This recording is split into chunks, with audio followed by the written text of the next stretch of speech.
Everybody's here to listen to us. They're not going anywhere.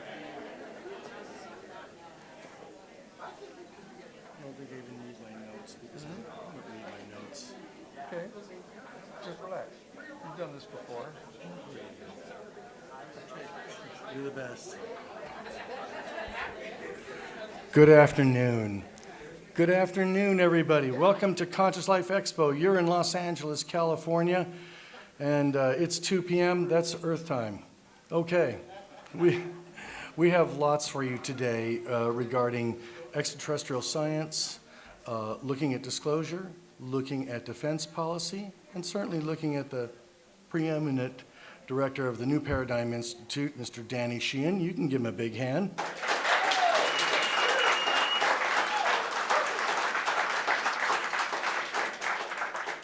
Really the leading researcher when it comes to extraterrestrial science and certainly current event stories like the drone problem in New Jersey. But more importantly, the New Paradigm Institute, which he heads up, is wanting to have the military and have the Pentagon and other authorities disclose what is happening with us regarding the extraterrestrial issue. Spheres that drop into the ionosphere, the troposphere, the continuous visitations. We are being birthed into a slightly larger expression. It will startle the millions as we become into this new paradigm of that we have another presence here. Certainly we must become prepared for this. The directive of the New Paradigm Institute is to let people know so they can prepare, become understanding of this new world that is about to emerge. Please welcome the very startling and intelligent Mr. Danny Sheehan.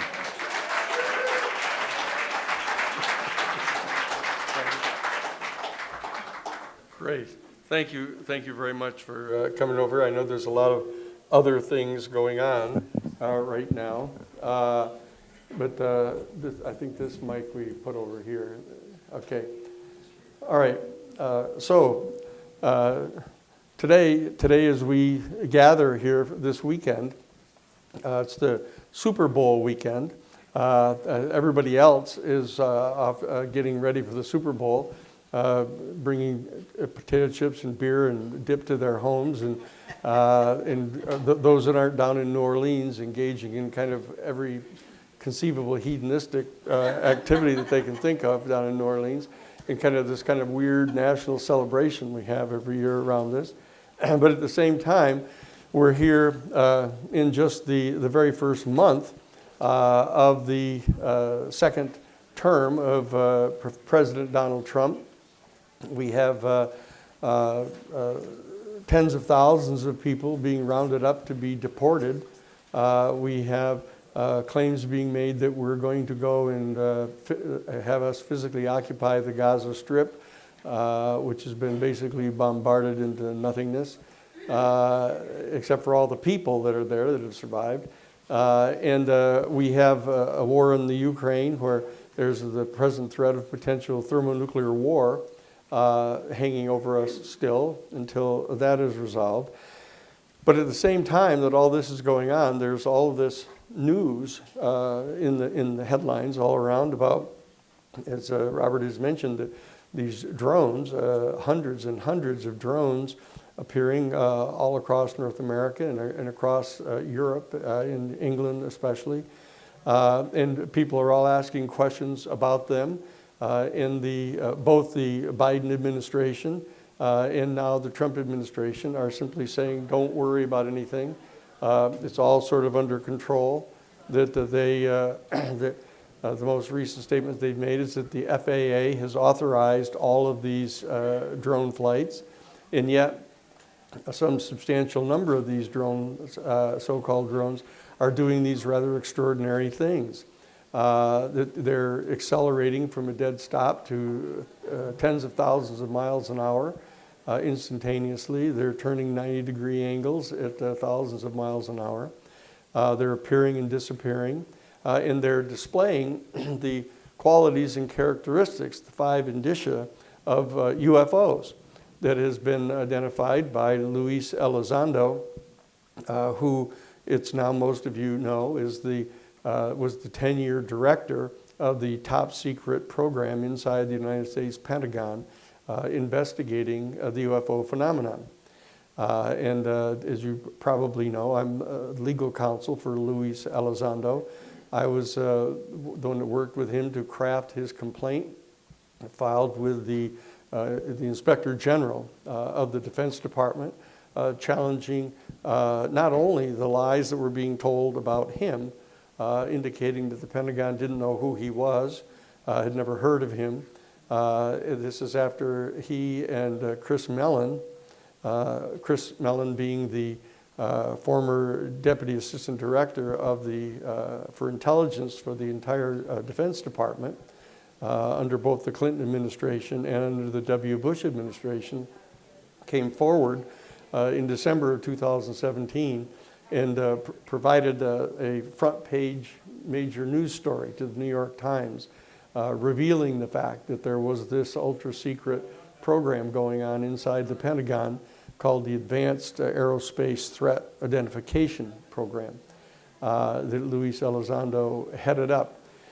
And this began a spate of major stories. Now, all of a sudden, with people saying, wait a second, is this meaning that the Defense Department has now acknowledged that UFOs are real, that they're not just swamp gas or a mistaken identity for a flock of birds? And that this set of events around the New York Times article in December of 2017 ended up generating a 60 Minutes, major 60 Minutes program where Luis Elizondo was interviewed along with Chris Mellon and others, pilots that had seen these, that had taken the famous F-18 Super Hornet gun camera videos of the Tic Tacs. All of this news has come kind of flooding in.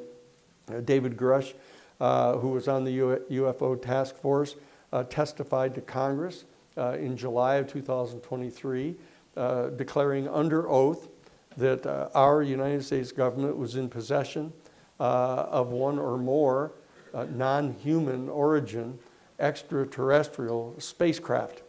And in fact, we were in possession of one or more bodies of the occupants of these UFO craft, and that they had been tested and determined to be non-human. Luis Elizondo himself appeared this past November in front of the House Oversight Committee of the House of Representatives and under oath confirmed that. But when he was asked by Congressman Burleson from Arkansas, a member of the House Oversight Committee, and he said, Mr. Elizondo, if you and I could get alone into a skiff, one of these private, completely airtight air rooms that can't be electronically monitored, and since you and I both have the adequate clearances, would you be able to provide to me the absolute proof that would convince me as a skeptic that we are in fact in possession of a non-human origin extraterrestrial spacecraft and the bodies of non-human occupants? And Lou said under oath that I wouldn't be authorized to do that. It would have to be somebody higher up than me, which means that they are not allowed to tell Congress about this information. This presents a serious constitutional challenge to have members of the executive branch and the military and the intelligence community refusing to share information with Congress about the existence of an extraterrestrial civilization surrounding us. And more recently, Ross Coulthart, an investigative journalist from Australia who has a program on News Nation, has been interviewing people who assert, again under oath, and willing to take lie detectors, that they are actually personally involved in the active physical recovery of UFO craft from an extraterrestrial source, and that they've recovered the bodies. More recently, one of these people is Jake Barber, who was a U.S. Air Force Special Forces person who has testified under oath to recovering one of these vehicles and has asserted that when he was hauling at the end of a 150-foot rope this vehicle, that he was overwhelmed with a realization that there was another consciousness that was in the craft, and that the consciousness was reaching out to him and contacting him. And he had this overwhelming experience of love and being embraced and upheld by this genuinely feminine energy. And he actually, this special forces guy, started tearing up and crying over the experience, this astonishing experience of consciousness that was occurring to him. And so now President Trump has announced that he is planning to release all of the information about the UFO phenomenon. And yet here we are in a month almost in, and he hasn't done it yet. And I was very surprised that he didn't keep his word because he's usually so reliable. But we're still waiting. But it turns out that there's this sense, totally legitimate, that there's this kind of new era that we're in of the outflowing of information about the UFO phenomenon, and specifically connecting it to an extraterrestrial or even potentially extra-dimensional non-human consciousness. And this is all flowing in, and everybody is quite excited about this whole event. But it turns out that unbeknownst to people, that actually 15 years ago, in November of 2009, the Pope of the Catholic Church, at that time Benedict XVI, no real progressive, this guy. He used to be the head of the Catholic Church, the office of the doctrine of the faith, and was sort of the hammer of the heretics. That was where Benedict came from. Karl Ratzinger was his name. But he, in the waning years of his papacy, felt kind of confronted by the ultimate questions of life after death and life in general, what consciousness is all about. He actually used his authority as the Pope of the Roman Catholic Church to convene in Rome at Castel Gandolfo, which is the base for the Papal Observatory. He brought together dozens and dozens of international astrobiologists, astrophysicists, biologists, and others. And they discussed for a full week at Castel Gandolfo the probabilities of life existing elsewhere in the universe. And on November 10th of 2009, at the direction of Pope Benedict XVI, Father Jose Gabriel Funes, who was the director of the Pontifical Observatory, went to the Vatican press room, the official Vatican press room in Rome at the Vatican, and made an official announcement on behalf of the Catholic Church, in which they said, in light of the discovery of more and more of these new exoplanets, now that the UFO or the space platforms have been put up there, including the James Webb Telescope now, but the Hubble had been earlier, the Max Planck Telescope. With each new generation of space telescope that's been put up, they're discovering that more and more stars exist actually in our Milky Way galaxy than had ever been suspected before. There had been a suspicion that it was 100 billion stars in our galaxy before they put up the Hubble. Then they realized that since they could see farther out, that there were actually at least 200 billion.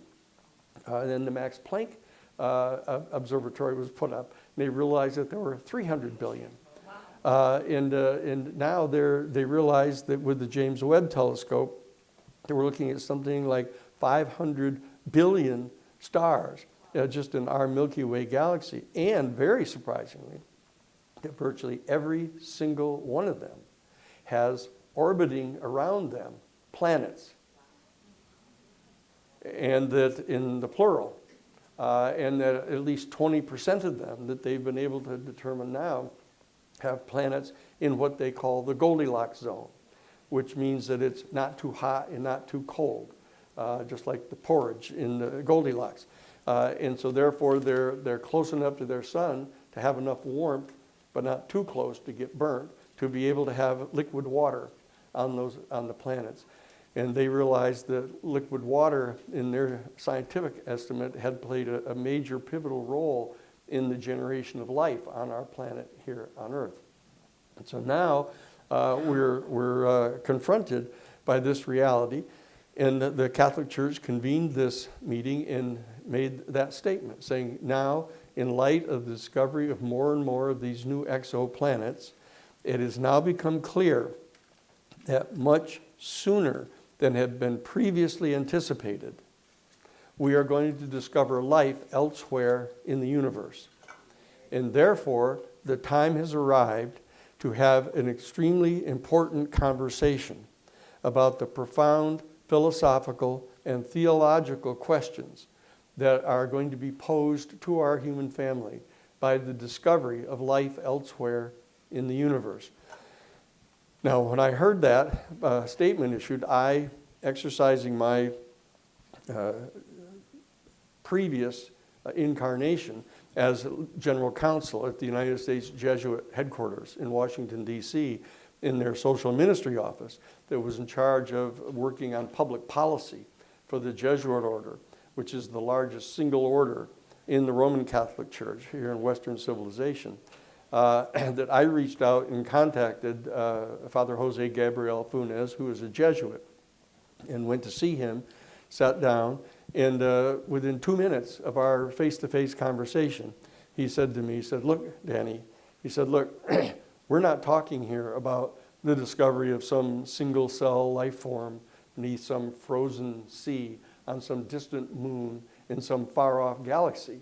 He said, "We're talking about another highly intelligent and highly technologically developed, but distinctly non-human species right here in our Milky Way galaxy."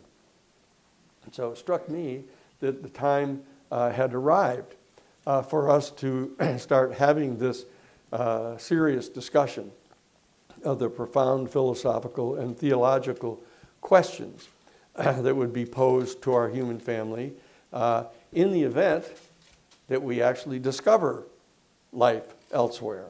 But in light of what I have come to know about this fact of the recovery of several, at least, UFOs of a non-human origin, and the recovery of bodies of the occupants that are non-human species that are obviously highly technologically developed with these craft, that I realized that the time has already arrived for us to have this profound discussion of the profound philosophical and theological questions posed to our human family.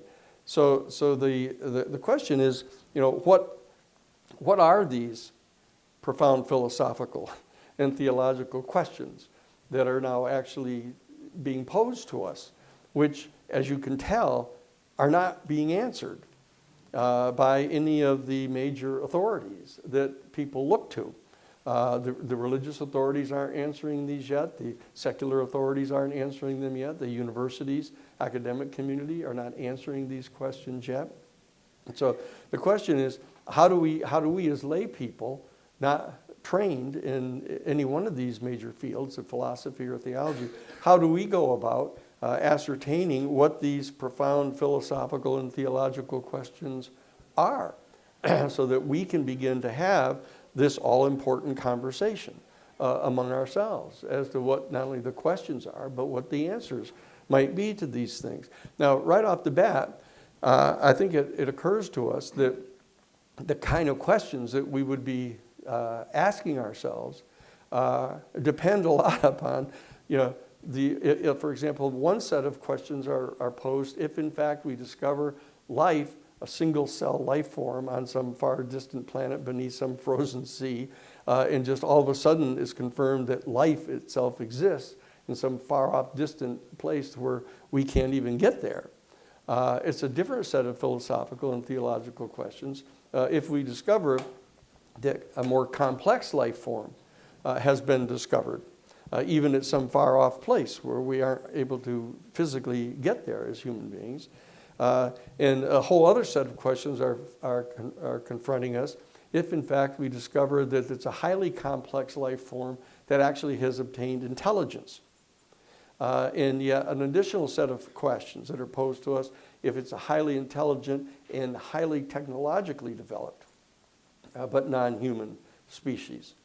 And then there's a whole lot of other questions that occur to us if in fact we discover that they're located in some place where they're close enough to have communication with us so that we can get a message, a radio message, or electronic message out to them, and then one back from them, even within a single lifetime, or even within 200 years.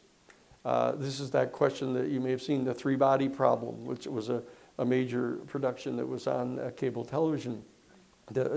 When our human family was confronted with the reality of an extraterrestrial intelligent civilization, even though it would take them 400 years to get here, it began to generate turmoil and confusion on the part of the human family, at least in that particular story. But what about if we discover that they are in fact close enough to us, this life form, where they can reach here? What if we discover that they not only can reach here, but they are reaching here, and that they have been reaching here for some time? And what if we discover that they've been reaching here for 5,000 years? What are the profound philosophical and theological questions that are posed to us by such a discovery? And so that we have to now ask ourselves, what exactly what is the difference between the philosophical questions and the theological questions?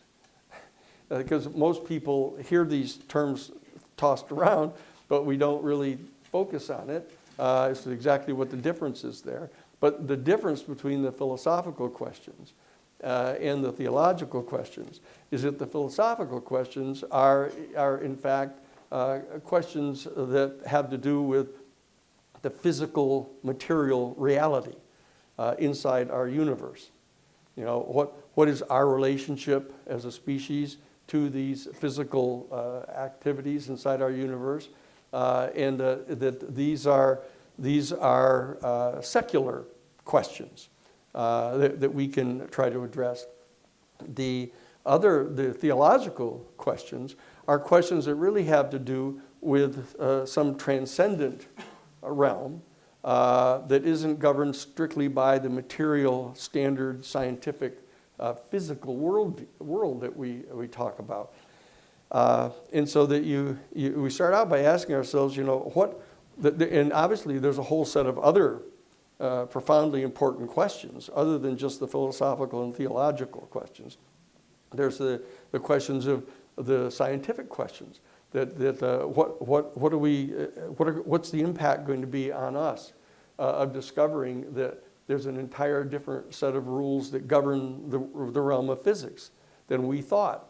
Because here we see these craft that are descending from 80,000 feet, which is technically outer space, down to the surface of our oceans in 0.7 of 1 second, and stopping immediately, generating some 6,000 pounds of G-forces, 6,000 Gs on us, which would turn any human being inside such a craft into soup, basically.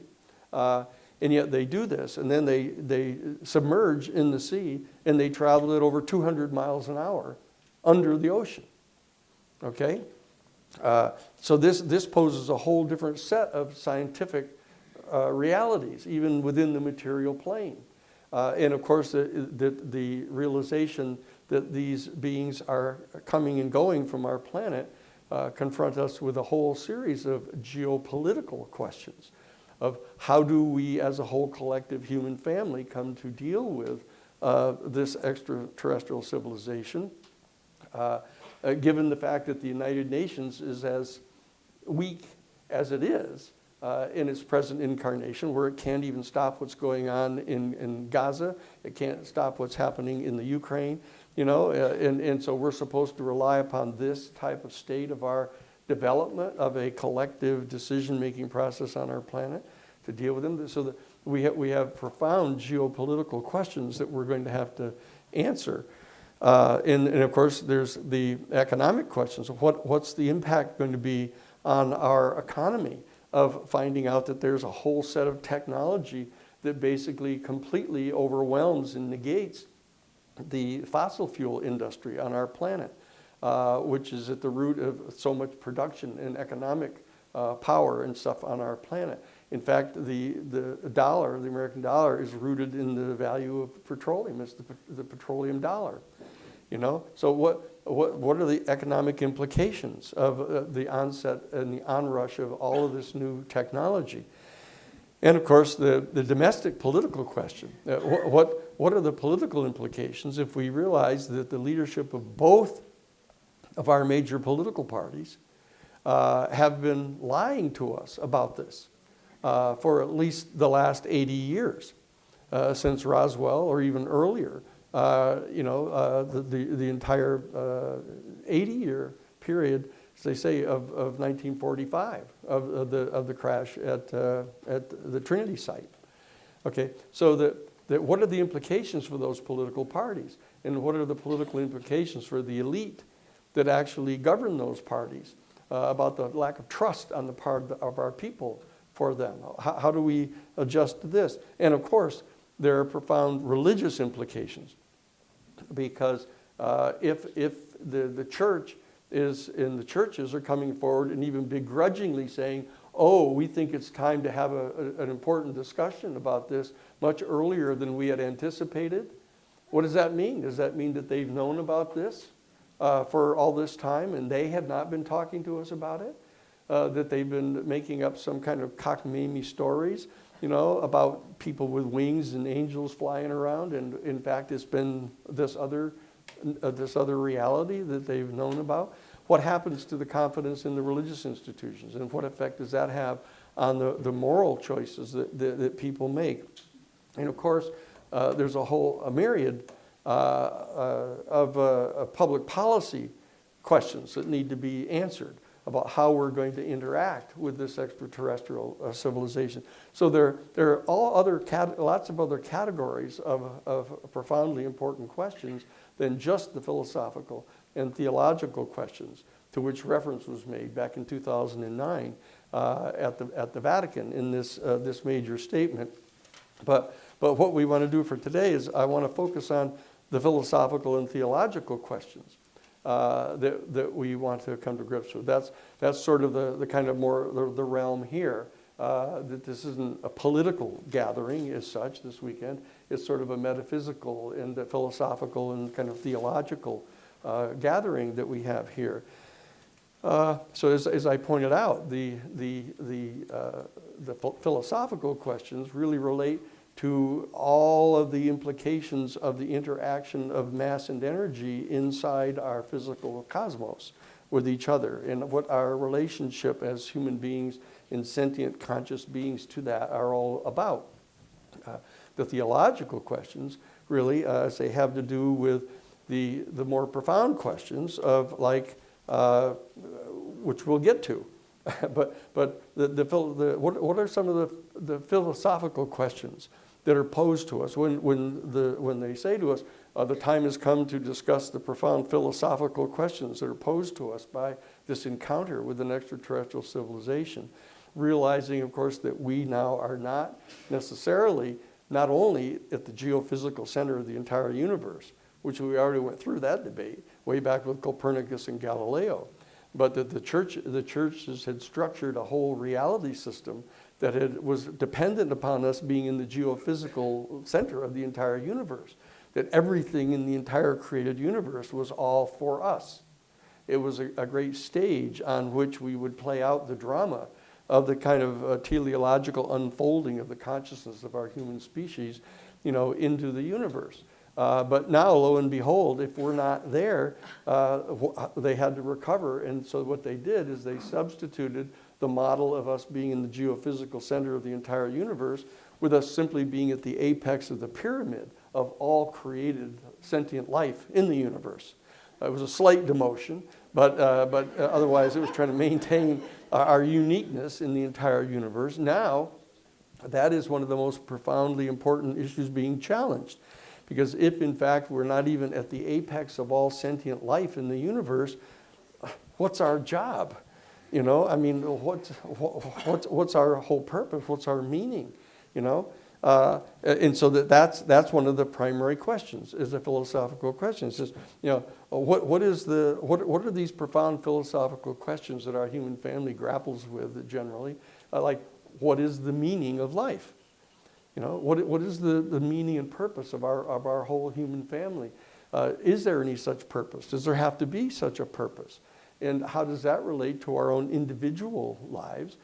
If we have some purpose, a purpose in life, a calling in life, or is this just something that is there any? If there's no meaning at all in our life, collectively as a species or even as individuals, so what ought we to do in the face of that realization? I mean, some people like to jump out of a first-story window, plop. And then you have to get back up again and say, well, that didn't work. And so you have to kind of come back to grappling with life. Other people decide, strangely enough, that they're going to commit suicide because all of a sudden there's no meaning whatsoever to their entire existence. Rather a strange response, but it's one that's fairly well known. Or, for example, might we actually engage in the process of creating some artificial meaning in life?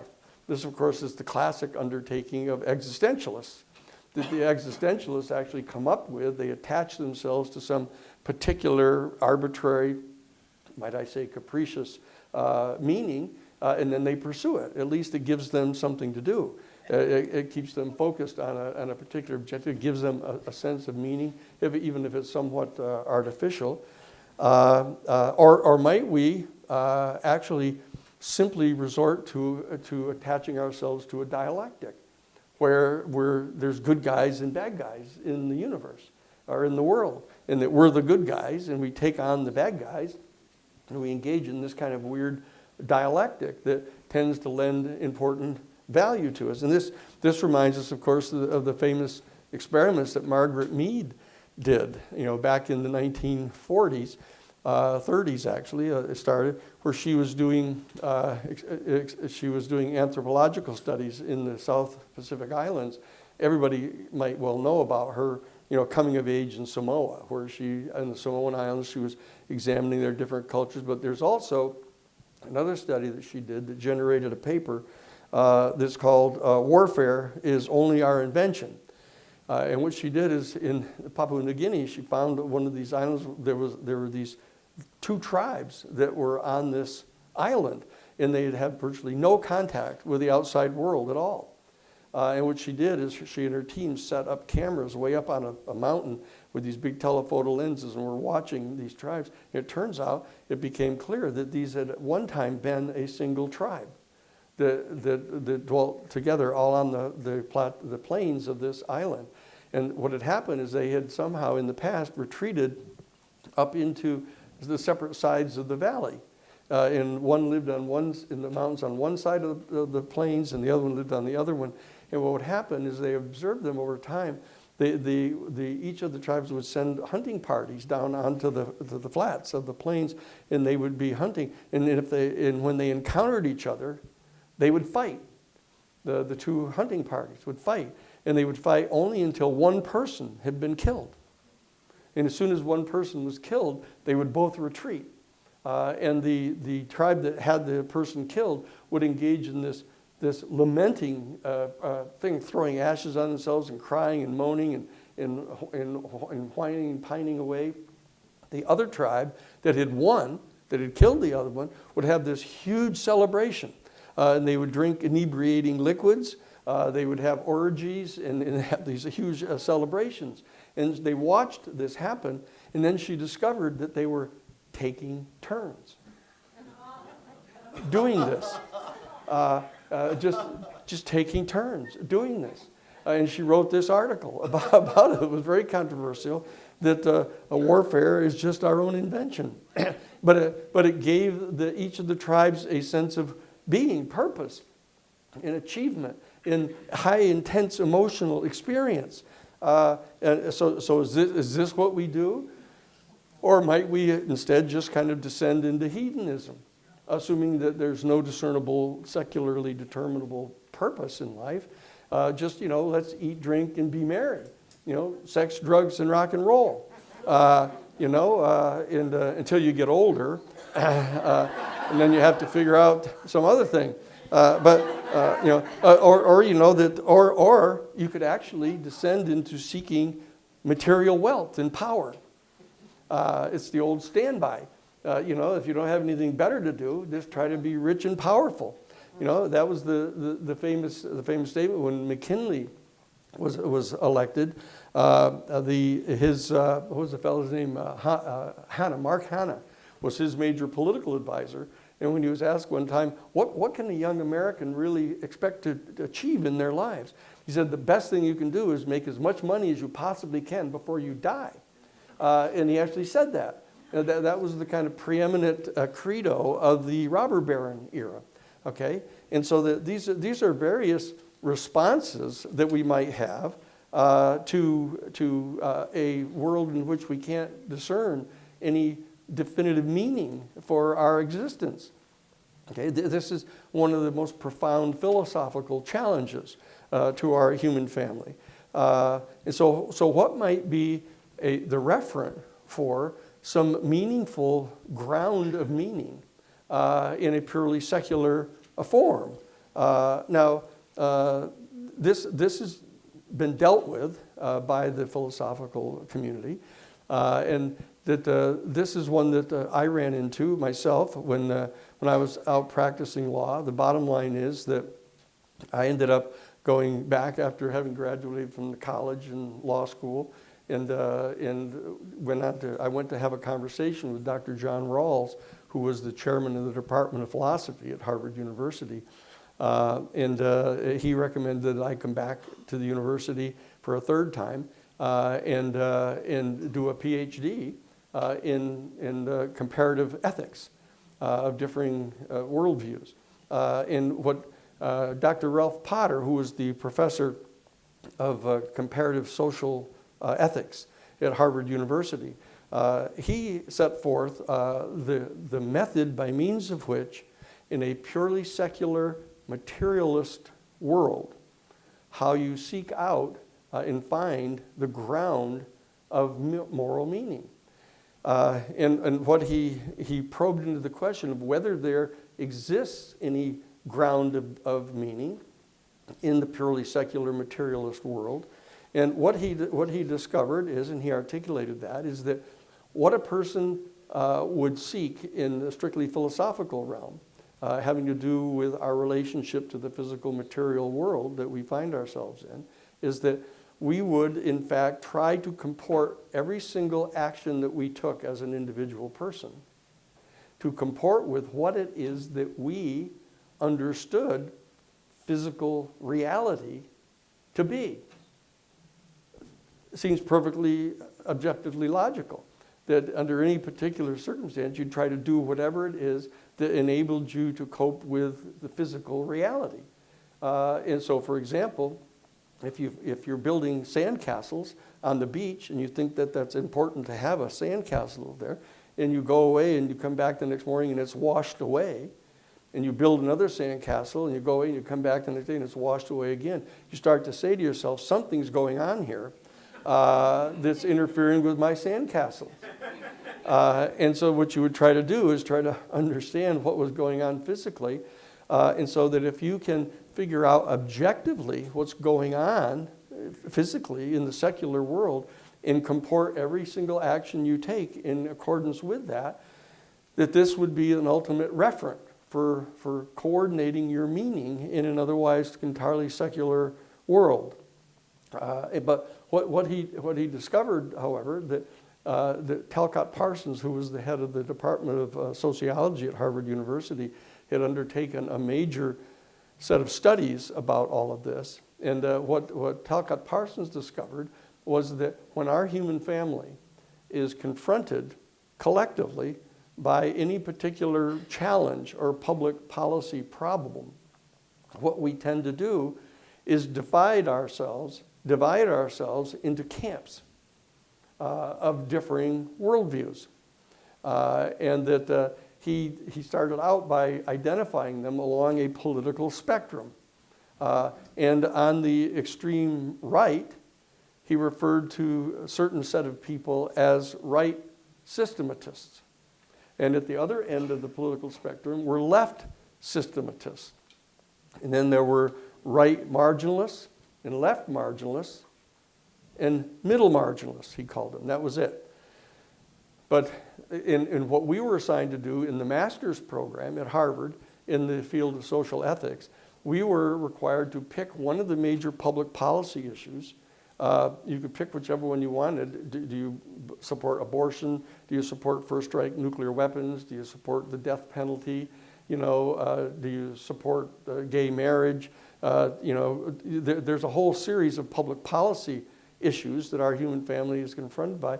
We would pick one of these, and then what our job was to do was to figure out all the proponents that are arguing one position or another in response to these public policy challenges, that we would put them in these camps. And what Ralph Potter, the chair of the Department of Social Ethics, pointed out is that what really distinguishes, and this is just the heart of what I want to communicate here this morning on this point, and that is that what they discovered is that what differentiates a person attaching herself or himself or theirself to one or another of these different worldviews was the answers that that person provided to four fundamental, profound, physical facts pertaining to the universe. And I just want to share these with you quickly. And what he discovered, he created this thing called Potter's box, this big four square. In that there was one of each of these four fundamental, profound pillar questions about physical reality. The first one is the cosmological question, and that is, how do you believe our physical universe came into material being? Why is there a physical universe rather than there not being one? How did that happen? Second issue is what they call the teleological question. And that is, how is our physical universe unfolding? Is it engaged in some sort of a process? Is it expanding and disintegrating and it's ultimately going to expand into nothingness and fade away? Or is it in fact going to collapse back in upon itself and repeat this process? That this is the teleological question. And how do you relate to that? What does that mean to you if that's going on? One or the other. Thirdly, the question, the big one for this conference, is they call it the ontological question. And that is, how did consciousness arise in the universe? How does consciousness come out of, supposedly, unconscious, atoms of hydrogen or oxygen or carbon or what all? How do they come together to actually generate a life, something that's alive, that apparently has some sort of a self-contained consciousness that can then impart direction to this collective of mass and energy? How does consciousness arise? And what role, if any, does consciousness play in the kind of unfolding of evolution? This is what they call the ontological question, one of the fundamental root questions of philosophy. The fourth and final of these four pillar views is what they call the epistemological question, and that is, what means do we have at our disposal as human beings, as Homo sapiens, by means of which we can possibly answer questions like that? Are we limited to our five senses? of hearing and seeing and tasting and touching and smelling, and even if we magnify those with artificial equipment, is this the only means we have for being able to discern reality? Or in fact, is there some other faculty that we've got that raises the question of extrasensory perception? The whole question of telepathic communication, remote viewing, non-local knowing, that this is a fundamental, profound epistemological question. But these are the four profound bedrock pillar questions about the nature of physical reality in its origins, in its process that it's engaged in, that we find ourselves in. And the bottom line is that if, in fact, a given person answers each of these three other questions in a way that is completely internally and self-referentially consistent with the answer that it provides to any one of them, that this, in fact, then generates a completely internally self-referentially consistent worldview. And that principle that they all share in common will generate a principle which, if you apply that principle to every single choice that you have to make in your life, is a philosophy. I mean, people don't even understand where they come from. Oh, well, you have to read and see if someone's written it all out. Or what did Nietzsche say? Or what did Heidegger say?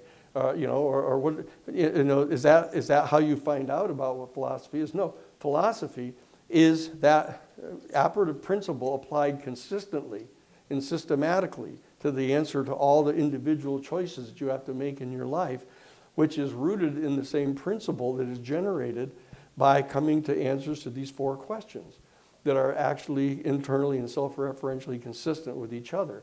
Now, the fact of the matter is that not many people do that. Not many people think about that. And not many people come to a self-conscious conclusion about, or an operative conclusion as to the answer to each of those questions, and be able to discern the unitive principle and then apply it in their lives. And that's why most people are so unhappy. That basically people don't know what they're doing. And they don't know how to relate to the external reality that seems to be kind of victimizing them or buffeting them around, and they can't figure out what's going on. But those who do come to clear and concise answers to those four specific questions, and do so in such a way that they're all internally and self-referentially consistent with each other, they are advocates of a worldview. And that's why if you get in the room with an advocate of one of these worldviews, you're going to get taken. You're going to get brought into whatever their worldview is, because you don't know what you're doing. And they do. At least they appear to, right? And they're very confident. They're completely certain about what they're doing. And they always have an answer for the next question, because it flows from their worldview. Okay? And so what these worldviews are, in doing the master's work that I was doing before undertaking the PhD, that I came to the conclusion that there were two additional worldviews in here, which are left and right middle marginalists. So that there's actually a spectrum of these seven that are worldviews, and they range, so that you'll make notes of these. I'll see you taking out your little pencils here. That they range from right to left to being authoritarian, reactionary, conservative, moderate, liberal, progressive, and utopian. Okay? And these are the worldviews. But what we hear most of the time is the argument about the liberals versus the conservatives, or the conservatives versus the liberals, from your point of view here. Okay, and so and because the reason for that is because the people that are articulating and framing these debates are adherents to the second paradigm worldview, which is a dialectical worldview. And that they believe that the means by which you derive any kind of sense of value is by being able to identify an ultimate other. And that the ultimate other that you are in dialectical conflict with, and that you derive your meaning and your sense of self-value by being able to overcome them. And if you have any question about the thoroughgoingness of that particular worldview in our culture, take a look at the game tomorrow. Just tune in. tune in, turn it on at like 3:30 tomorrow and watch the red team from Kansas, have confrontation with the green team from Philadelphia and watch them. They've got a ball that they put in the middle of the field and they chase it up and down and they whack each other and they knock each other down and they cheer and they jump up and beat their chest, and they do dances and stuff in the end zone and watch it happen. And what you'll see is that we are in a culture here in the United States that is profoundly attached to the second paradigm worldview. And that therefore we want to be first. We want to be the best. We want to be superior to the ultimate other. And the ultimate other may change from month to month and from year to year out of George Orwell's 1984. It's the Islamic fundamentalists, or it's the Russians, or it's the Chinese, or else it's the Palestinians or the Israelis, depending upon which team you're on. Yeah. And so that what we have is this pervasive attachment to a second paradigm worldview. And what you'll discover if you probe deeply into this, you'll discover that the qualities and characteristics, the charisms, as it were, of those who are adherents to the second paradigm worldview has to do with a certain disorder in your second chakra. Just take a look at what the charisms are that attach to these energy centers in the human body, in the biological vehicle that we occupy. And that if you're out in your second chakra, you have this kind of fetish of being attached to identifying an ultimate other and engaging in this kind of dialectical conflict with them. And that those who can rise above that, and they rise up into their heart chakra, for example, have a much different response. And they will come here for the weekend instead of spending their time in New Orleans, or knocking down beers and, and high-fiving each other in their living room, in front of a 75-inch plasma television, which they can change with clickers, and charge, $9 million a minute for commercials during the thing. Okay, so now what I'm saying is that there are various responses that one might have in the strictly secular realm by means of which you ascertain meaning or value in life. But the problem is that if what we discover is that even coming to the insight that Dr. Ralph Potter did and Talcott Parsons did at Harvard University, that view themselves as the seat of the liberal ethic in Western civilization, trying to impart this to their students so that they can go out and run the world. That even that doesn't solve their problem because it doesn't resolve these conflicts that cause problems, because you got now 7 different groupings going up against each other, at one time or another.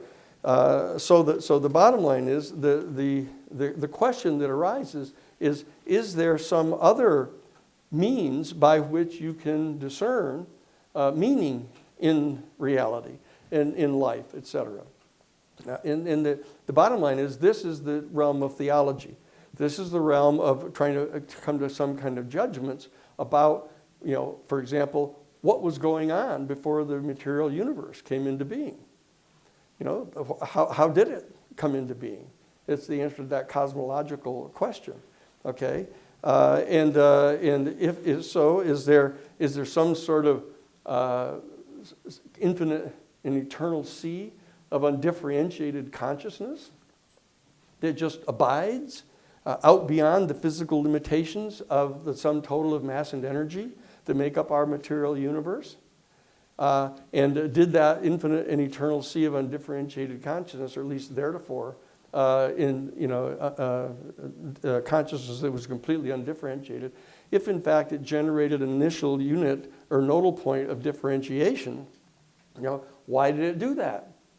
And was that nodal point of differentiation, was it in fact completely programmed to be able to generate all of the things that are going to happen in the entire universe? Was that in that initial instant of differentiation preordained or preconditioned? Or in fact, did it entail potential free will of some sort of whatever the entities were that were going to be coming into being. These are profound and theological questions that we have, and what we've discovered is that what's happened is that whatever insight our human family has had over the multitudes of centuries, that what happens is that any individuals who happen to rise to a level of consciousness where they have an experience of this overwhelming unistic experience of being and are flooded with a sense of unity and love for them and their neighbor, what happens is our human family around them who don't have this experience, what they do is they form institutions all around them. And they build up the institutions and they start making rules and regulations, and then they try to enforce them to see whether you're going to be in our team versus another team. Whether it's the Christians versus the non-Christians, or the Jews versus the other people. The East versus the West, the Christians versus the Eastern religions, etc. But the fact is that people who are seeking a source of meaning outside of simply adopting one of these worldviews. The problem with the strictly secular approach to this is that no human being has a definitive answer to any one of those four questions. No matter what you think. If you attach yourself to one of the worldviews and you pick an answer to those questions that are internally and self-referentially consistent, somebody else picks another set, even if theirs is internally and self-referentially consistent too, that's different than yours. And so you get a different worldview. So that doesn't solve the problem. And so the people seek this other realm, this theological realm of trying to determine what the source of all of these, this material realm is all about. So you ask yourself, is he going to get around to talking about UFOs? Okay, and what the point is that the reason that the Catholic Church back in 2009 said that the recognition that life exists elsewhere in the universe and our coming to have to confront the discovery of this is going to compel us to answer these profound philosophical and theological questions. And so why is that? Why is that going to do that? Well, number one, the fact of the matter is that we now know that our material universe is at least 13.8 billion years old. Now, there's a lot of information coming in from the James Webb Telescope to suggest that it's much older. But it's at least that, okay? And they also know that our sun, in our particular solar system, is only 4.5 billion years old. And our Earth is only 3.5 billion years old, okay? And our human species, or life actually on our planet, is even less old than that. Which means that if the whole universe is 13.8 billion years old, that there are other planets and other galaxies in our universe where the beings that have arisen on those planets could be 8 or 9 billion years older than we are.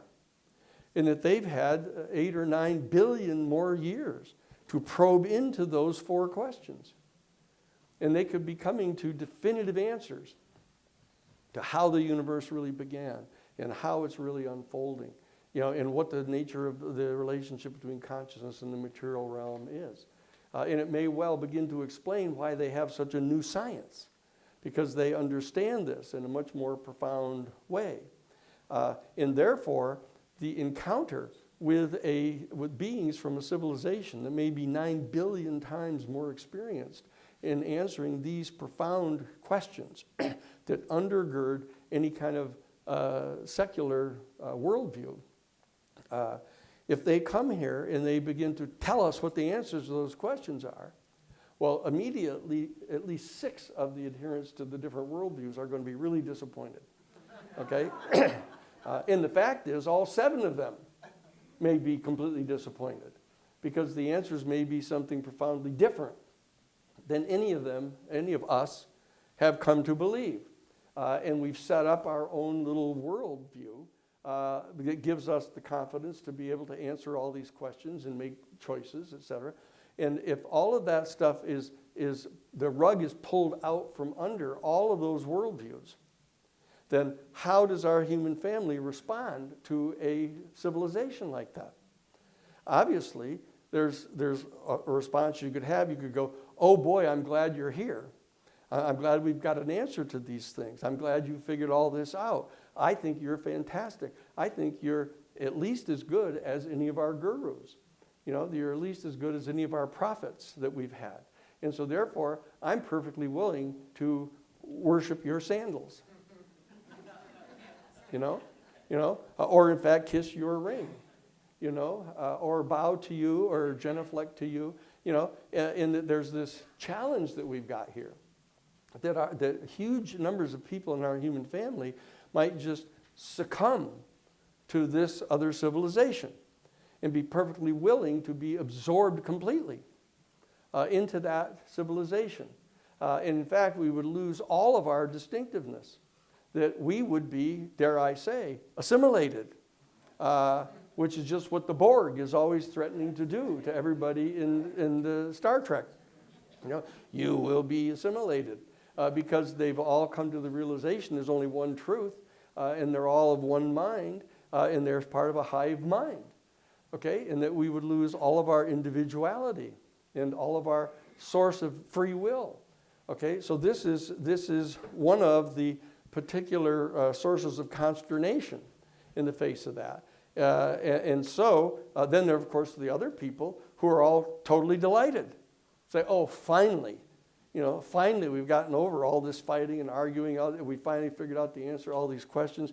We can all experience this beatific experience, the unitive phenomenon, etc. There's no reason for us all to be arguing and fighting about this. There's no real reason for us to have to be exercising our much more limited, quote, free will, to be making terrible mistakes. There's no reason for us to have to do that. And so the people are all totally accepting of their being here. Okay? But of course, then there's always the challenge that the people who don't want that to happen are going to arm up and fight them, and we have this problem right now, as you know, that the military and the intelligence community are the ones who are absolutely refusing to allow anybody else to have access to the information about these beings and about what they know about the beings, whether they've had any communication with the beings, whether the beings have shared any information with them. That is because the military and the intelligence committee, all they want to know is about their technology. I mean, it's the old Sufi saying that when a pickpocket meets a saint, all he sees are their pockets.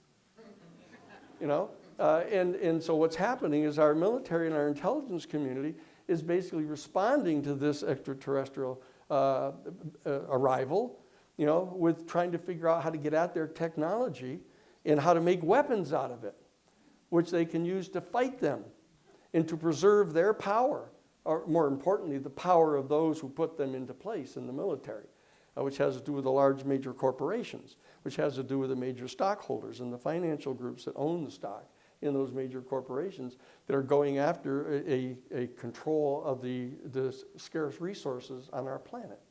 That we all know that is going on here, okay?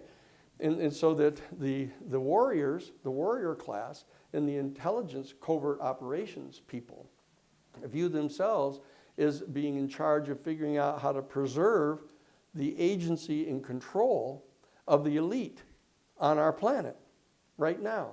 And that's what they think their job is. And so they've actually gone to the point of shooting these things down, of actually figuring out a major pulse, electromagnetic pulse weapon to be able to knock them down and actually use the psychic abilities to train people together, to lure them in, to reach out telepathically to the beings on these crafts and ask them to come in, please come in like a CE5. Come in and meet us. And then they get them there and they go, and then they shoot them down. And they capture the craft and they kill the people. Or take them into custody. They started out taking them into custody and they had too many of them. And so they've been killing them. I mean, And those are the people that are, quote, representing us to the extraterrestrial civilization right now. And so what I'm saying is that this confrontation that's going on in Washington, D.C. right now, of which I'm a part, and you can all be a part, you all should be a part, is extraordinarily important to our human family. That we cannot allow the military and the intelligence communities have exclusive control, or for that matter, virtually any control, over the answers to these questions. Because we know what they're going to do. They are inveterate, second paradigm dialecticians. And that's why they make their jets available for the Super Bowl, to fly over the Super Bowl and, you know, and roar their big engines across them while they're all singing Pledge Allegiance to their flag. I mean, this is a very serious ceremony that they have every year.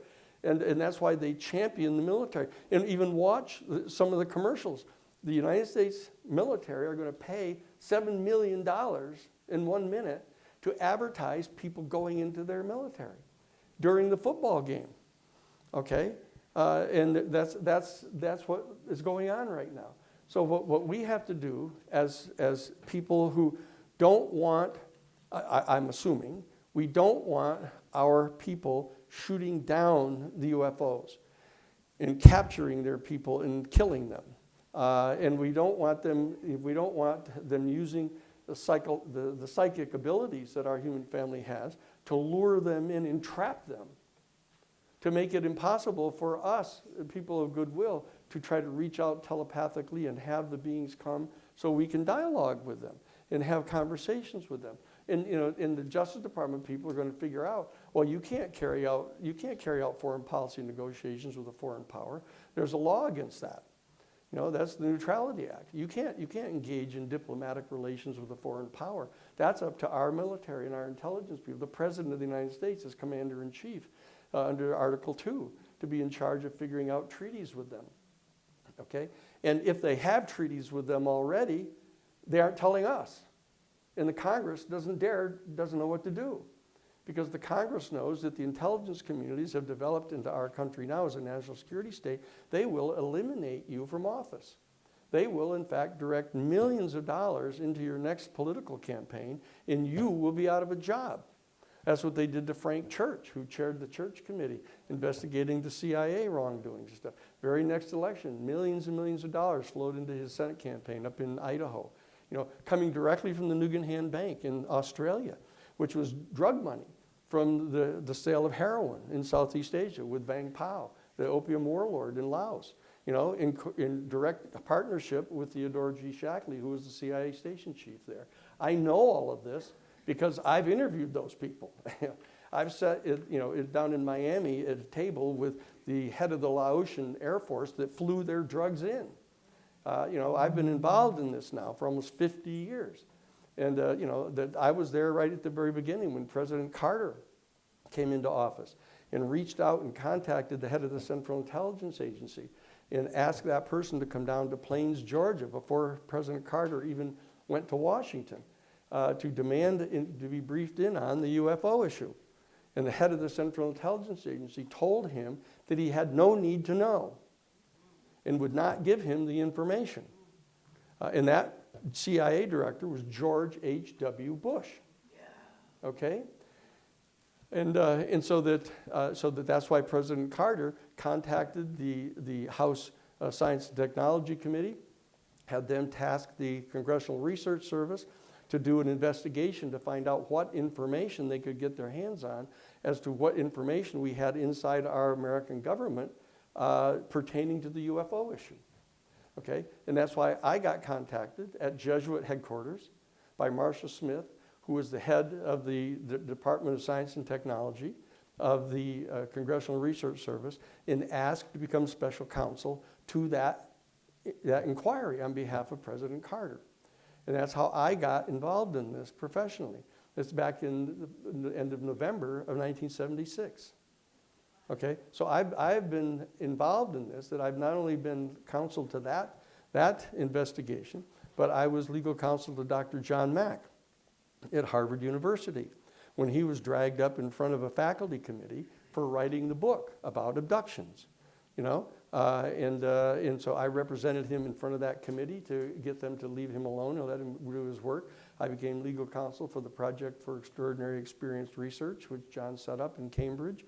So I got to sit down with dozens and dozens of direct experiencers in the circles, and having them share the information, to be able to vet those people, to decide which ones were credible and which ones were not credible, so that we could then use the information from the credible witnesses to start compiling a program pursuant to which we could train people that were repeated contactees to form a diplomatic corps, to have them trained in the exercise of holotropic breathing, so that when in fact the UFO people showed up in their bedroom, you know, instead of freaking out and having to be frozen and then be terrified, you know, what they would do is engage in the holotropic breathing and be calm and cool and be able to have kind of conversations with the ET people.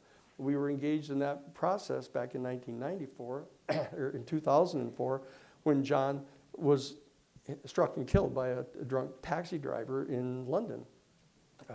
You know, but so and then I became legal counsel for the Dr. Stephen Greer's disclosure project.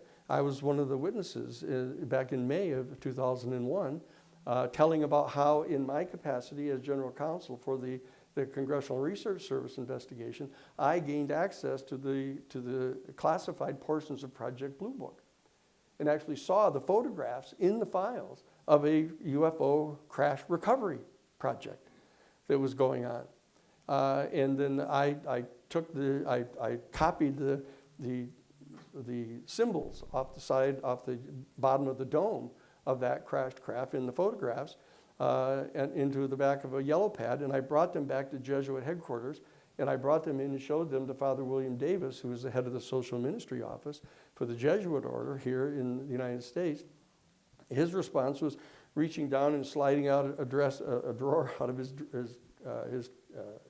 desk, and took out a little 8.5 by 11 manila folder with a little clasp and handed it to me. I unclasped it and pulled out an 8.5 by 11 black and white photograph of a UFO in flight. And I said to him, I said, where did you get this? And he said, Dodie gave it to me, his sister. I said, well, where did Dodie get it? She said, Mike gave it to her. Mike, her husband, was the chief air traffic controller at the Seattle airport. Okay? And his best friend, who was a commercial pilot flying cargo all around the Northwest, had taken the photograph with his little brownie camera right out of the window of his airplane. And there it was. And he didn't want to get in trouble and lose his pilot license. So he said, I'm going to take this and give it to my friend, who's the head of the air traffic controller at Seattle. And then Mike didn't want to get in trouble. And so he took it and gave it to his wife, Dodie. And he said, here, give this to your brother. He's a priest. So we come full circle. We come full circle. That the bottom line is that this experience that we are on the brink of having now, in the next probably 2-year period, between now and when Donald Trump suspects that he may lose control of the House and or Senate, or both, that in this 2-year period, that the information that has been gathered by our intelligence communities and military over the last at least 80-year period, you know, that this administration is going to try to figure out how it can advantage itself by making this information available, at least in part. Okay? And the Democratic Party, under Chuck Schumer, is going to be pushing to try to get their advantage in their dialectical game. This is the blue team and the red team. You know, and the whole idea of having a third political party in the United States, oh, please, you know, what happens to our dialectical game, our war game? You know, so we have to keep the two parties, and so that they're going to be trying to figure out their advantage they can have. What we're trying to do at the New Paradigm Institute, we've established the New Paradigm Institute out of the institute that we set up originally out of the Jesuit headquarters back in 1980, which was the Christic Institute. We're the ones that did the 3 Mile Island case. We're the one that stopped them from pumping the radioactive effluents out of the melted core into the Susquehanna River, which the Nuclear Regulatory Commission had already authorized them to do. We're the ones that did the Iran-Contra case, It caught them smuggling the weapons down into the Contras in violation of the Boland Amendment. We're the ones that caught them smuggling the cocaine into the United States. You know, I'm the one that sat there with the memo detailing the way they were bringing the cocaine into Miami on the shrimp boats of the Refugio de Punta Arenas and bringing them to a particular major building that had the secret telephone numbers. I had the secret telephone numbers. I had the code words you use for them. I had the address of the place. I knew that it was Gambino's daughter that was running the place. I sat down with the best friend of the head of the DEA, Drug Enforcement Agency Task Force in Washington, D.C., and pushed the memo across to him, showing him the details of this whole operation as the head of the strike force of the DEA. And he read it and pushed it back to me, and he said, "Look, Dan, you know what this is, and so do I. I plan to live to see my retirement." Okay? That's the situation that we find ourselves in with regard to the national security state that has arisen at the end of World War II, you know, in alliance with the fascist Nazis that they took out of the Third Reich and put them into their intelligence services. They made Reinhard Gehlen the head of the Waffen-SS, Third Reich, anti-Soviet and anti-Eastern Bloc intelligence, made him the head of West German intelligence in 1946. And then had him be the source of information for the U.S. on the Soviet Union. Okay? And his deputy was Theodore Shackley, the 101st Counterintelligence Corps that was assigned to Gehlen to be his translator, who went with him to Fort Hunt outside of Washington, D.C., and for 18 weeks negotiated having Reinhard Gehlen be able to get 100 men out of his intelligence operations in the Third Reich, taken off the Nuremberg War Tribunal lists, and put in charge of the gathering of intelligence against the Soviet Union. And Theodore Shackley then served as his deputy, was in the entering class in 1948 of the CIA. And this is the fellow that George H.W. Bush handpicked to be the head of covert operations of the Central Intelligence Agency worldwide. And he ran a massive assassination program around the world and massive heroin and cocaine smuggling to help secretly fund these operations. This is a nefarious operation that has been generated in the national security state. This is the true and real deep state. Not the bureaucracy, not all the people that are just pencil pushers in most of these agencies that, you know, that Trump is firing now by the hundreds and thousands. You know, this is the deep state, and we have to extract the information that they have about the UFO people and their craft and the technologies, et cetera, and we've got to get this into the hands of our United States Congress. And if the people in the Congress won't do it, we have to put other people in there. And that means that we have to have the mobilization of our whole citizenry at this point in time. You find yourselves at that moment that you always pictured might happen in a science fiction movie where, oh, lo and behold, we have got a UFO craft has landed on our planet, and we now are in direct communication with an extraterrestrial intelligence. I'm here to tell you that that's happening right now, okay? And that you are among the chosen people, if you will, who can participate in bringing control of this to our people on our planet, so that we can in fact establish a positive and constructive and mutually beneficial relationship with the people of the extraterrestrial civilization. This is what's going. That's what the New Paradigm Institute is, and that's why we've got these little flyers that we can give you all. So it's got these little GR codes or whatever they are on them that you can click onto and get in touch with our New Paradigm Institute. You can become part of the Citizens for Disclosure. And you can also get training to how you engage in the CE5 thing of bringing your friends together, sitting out in the middle of a field and reaching out telepathically in a completely positive and loving way to invite the people to come and talk with you. You know, that Ross Coulthart, who's been doing the interviews of these special forces guys that have been involved in capturing these craft, he in fact just got through attending a gathering at the Esalen Institute down below Santa Barbara here. excuse me, down in, what is it? Yeah, Big Sur. And they actually got together, a bunch of these hard-ass guys got all together, and they had a person who was a psychic and adept at this, and actually called in a large major craft that came right in. And they all saw it. A whole bunch of hardened scientists were there, and a couple of multimillionaires that they were wanting to help fund Jake Barber's operation. We've got to make sure that Jake Barber and his crowd that are being lionized right now, aren't using the psychic powers to draw in these UFOs so they can capture them and kidnap their crews. That we've got to stop this. But we've got to have an affirmative, positive program instead. And I think that the people here at this conference are uniquely qualified among our citizenry to do this. And so I would like to recruit all of you, in case I haven't made that clear, to participate in this, to become part of the Citizens for Disclosure, so that in your local neighborhoods, you can reach out to the local television stations, the cable stations you have that nobody wants to be on because it's so boring, but you can get there and tell the people about this. And you can write to the letters to your editor. You can do all kinds of things. You can hold gatherings. You can have people come to your house, and we'll give you the videos that you can show them. Okay, it's on our website. You go to newparadigminstitute.org. It's as simple as that. New, except for the spelling of paradigm, I know.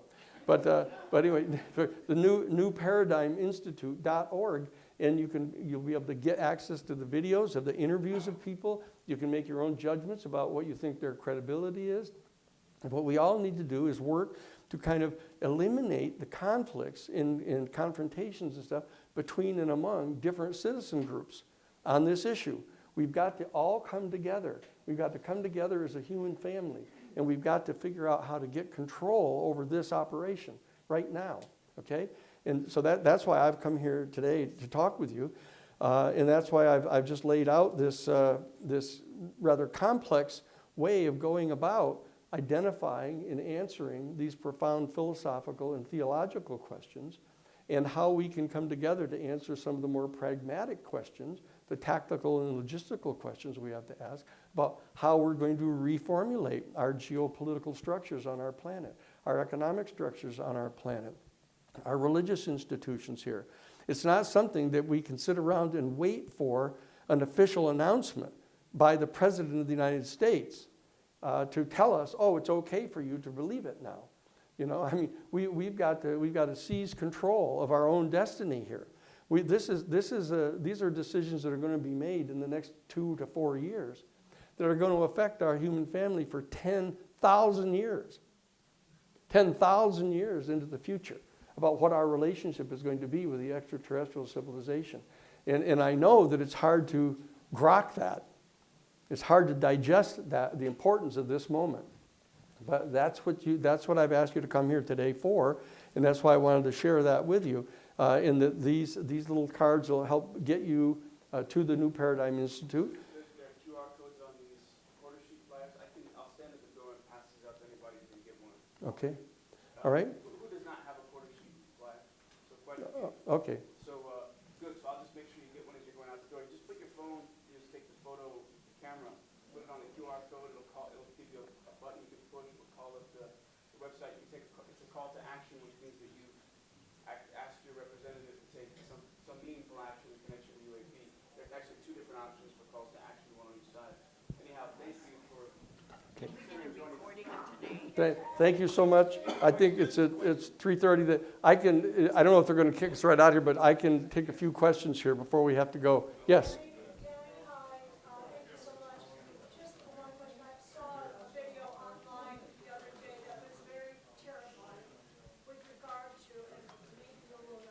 Yeah.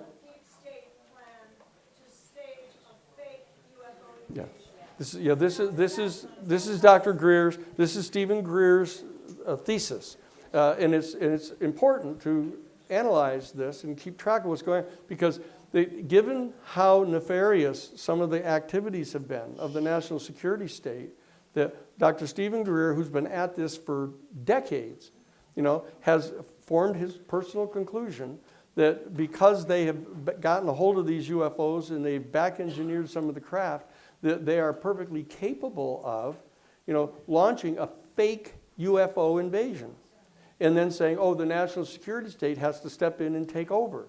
We have to shut down the regular democratic institutions. We have to invoke a thing they call the continuity of government regime that they have to put into place in case of a nuclear attack. That this is the ultimate horror story of the national security state. And Stephen has been trying to warn people about this, at least as a prophylactic, to stop them from doing this. Okay, because he knows, I know, has been general counsel for the organization, the Disclosure Project, for 20 years, that they are perfectly capable of that kind of thing, of planning that kind of thing. Okay, it doesn't mean, in my personal opinion, that they're planning to actually do it, but it's a dangerous option that's existing, and we've got to get this stuff exposed. And we know that they're shooting them down. We know that they're capturing the beings. So we've got to intervene in this, not get caught in the dialectic, not demonizing all of these people, because they're in a culture that lives and thrives on the dialectic, and that they've been recruited into the military to do this particular kind of service. So we don't want to get caught in a dialectic against them. But the bottom line is that we need to reach out to everybody that's involved in the process and get them to come forward. And that we've been asked at the New Paradigm Institute to draft the Federal Criminal Racketeering Act criminal complaint against those who are engaged in these types of criminal activities on their part. Okay, and so that's one of the tasks that our New Paradigm Institute is engaged in. We have also drafted the 15-page, the most expansive, enhanced UFO whistleblower protection statute to be able to get the people to come forward and give the information that they have and potentially seek and secure immunity on their part if they will come forward and provide the information that we all need. Okay, so that we're pretty good at this. I mean, we've done these investigations from Iran-Contra and the Karen Silkwood case in 3 Mile Island and all the other cases that we've done over the past 50 years. And so that's why Lou Elizondo reached out to us to represent him. This is why I was asked to work with Dr. Stephen Greer, to work with him over all this time. And even though they don't talk to each other, or when they do, they don't say good things. But the bottom line is that we all have to try to get all of our people together to deal with this problem right now and provide the protection to the whistleblowers, provide potential immunity to some of the wrongdoers who can provide the information, not provide immunity to everybody. This isn't part of some protracted cover-up where, oh, if you'll just come and tell us everything, we'll all forgive you, like all the torture that went on at Abu Ghraib. That isn't what we're talking about here. We're talking about an intelligent, crafted program that is responsible and is being governed by the Congress of the United States, who are the elected leaders. And if the people that are there now don't do the job, we will replace them with others, okay? Because there's an election coming up in just 2 years' time, and that we need to mobilize all the Citizens for Disclosure and all of the different organizations that are 501c4 organizations and political action PACs to make sure that the people that are in office are doing their constitutional job, okay? That's the New Paradigm Institute. And we want to work with you to help design the new paradigm by means of which we can absorb and integrate the information that is coming from the extraterrestrial civilization so that we can maintain our maximum degree of free will and agency as a species. Okay? That's it.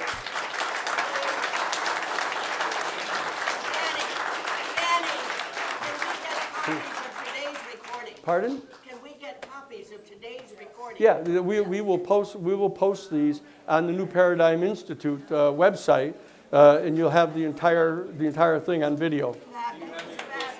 Pardon?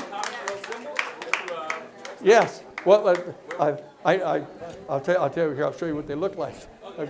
They look just like this.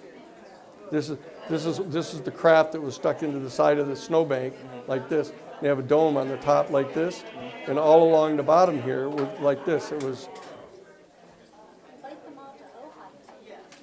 Yeah. Well, he canceled it. Mark,